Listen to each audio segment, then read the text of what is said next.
السلام علیکم، میں ہوں محمد اظہر اور آج گفتگو کا عنوان ہے ایک ایسا واقعہ جسے سننے کے بعد یقینی طور پر ہم ایک نئی امید کے ساتھ اپنی زندگی کو لے کے چلیں گے، اور انشاءاللہ اگر دل سے سنیں گے تو یہ ضرور ہوگا۔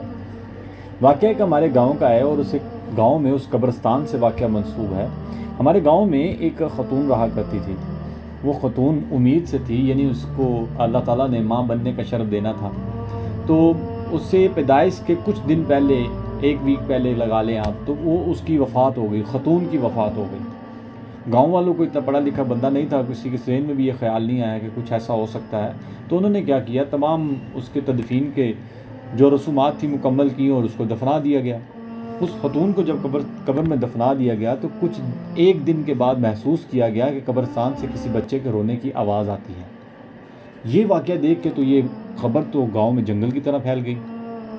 جب محسوس کیا گیا اور اس پہ زیادہ غور و فکر کیا گیا تو وہ آدھے دن کی پوری دگ و دو کے بعد یہ کنفرم ہوا کہ جو قبر کل بنائی ہے، یعنی اس خاتون کی، اس کی قبر سے بچہ رو رہا ہے اور آواز آ رہی ہے۔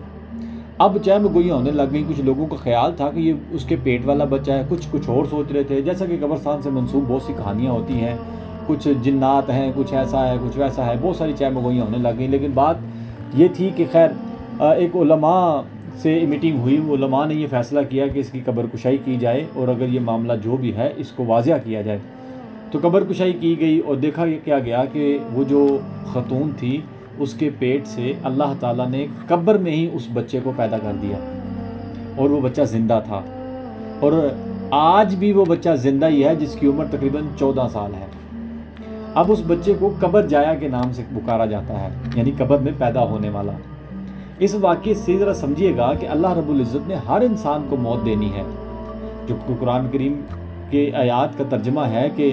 کل نفس ذائقۃ الموت، کہ ہر نفس کو موت کا ذائقہ چکھنا ہے، ہر جو بھی روزی روح ہے، مفہوم یہ بنتا ہے جو بھی زندہ ہے اسے مرنا ہے، اسے ایک دفعہ تو مرنا ہے۔ تو خیر وہ یہ جو مرنا ہے وہ جینا ہے، اس میں ذرا دیکھیے گا کہ اللہ رب العزت نے کسی کو اگر زندہ رکھنا ہوتا ہے تو قبر کے اندر بھی زندہ رکھ سکتا ہے، وہ قبر کے اندر بھی بچا لیتا ہے، قبر کے اندر بھی دوسروں کو یہ ذمہ داری لگاتا ہے کہ اس کو باہر نکالا جائے، قبر کے اندر بھی اس کو سانس پرووائڈ کرتا ہے، قبر کے اندر بھی اسے خوراک پرووائڈ کرتا ہے، اس کی زندگی کی حفاظت کرتا ہے، کیڑے مکوڑوں سے بچاتا ہے، اور پھر بھی وہ زندہ بچ جائے تو یہ چیز ہمیں سکھاتا ہے کہ سنو، اگر میں قبر میں رزق ہر چیز پہنچا سکتا ہوں، بچا سکتا ہوں، تو مجھ پہ امید رکھنے والوں کو اللہ رب العزت کیا انعامات دیتا ہوگا۔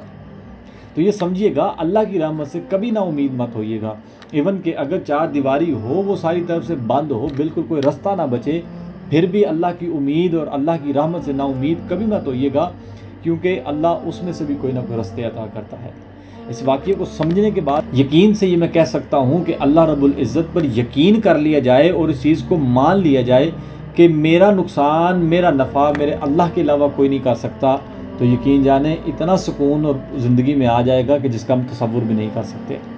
تو آج ہم اسی واقعے کو اگر اپنی عقل کے مطابق سوچیں، میرے لفظوں کے مطابق نہیں، اپنی عقل کے مطابق سوچیں، تو آپ کو یقین ہو جائے گا کہ اللہ رب العزت نے اگر مجھے بچانا ہے، زندگی دینی ہے،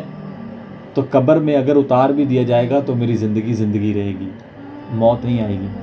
تو اللہ تعالیٰ سے دعا ہے اللہ تعالیٰ ہمیں اپنی رحمت سے صحیح آشنائی دے، ہمیں خود کو اپنے ایمان کی دولت سے سمجھنے کی توفیق دے، ہمیں اپنے پر یقین کرنے کی توفیق دے، ہمیں اپنی ہی طرف راغب رہنے کی توفیق دے، ہمیں حق سچ کا پیکر بننے کی توفیق دے، اور انشاءاللہ اگر یہ ہم نے کر لیا تو قبر کیا، قبر کا تو پتہ چل گیا کہ قبر موت کے بعد بھی زندگی دیتی ہے۔ تو پھر یاد رکھیے گا انشاءاللہ العزیز اگر ہم نے یہ کر لیا